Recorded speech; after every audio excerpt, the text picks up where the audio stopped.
Hi అండి. Expiry అయిన టాబ్లెట్‌లు పడేస్తున్నారండి. అలా పడేయకండి. ఈట్లి వల్ల చాలా యూజెస్ అయితే ఉన్నాయి. మన డబ్బును కూడా చాలా వరకు ఆదా చేసుకోవచ్చు. ఎక్స్‌పైరీ అయిన టాబ్లెట్‌లు 2 తీసుకొని ఇలా పౌడర్‌లాగా చేసుకొని, మన దోస పెన్నాలైతే ఉంటాయి కదండీ!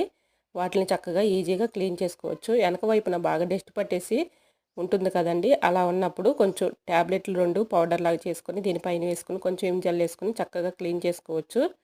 అలాగే నెక్స్ట్ టిప్ వచ్చేసి గ్యాస్ స్టవ్ దగ్గర మనం బటన్స్ దగ్గర క్లీన్ చేసుకోలేము కదండి, చేతులతో అయితే క్లీన్ చేసుకోలేము.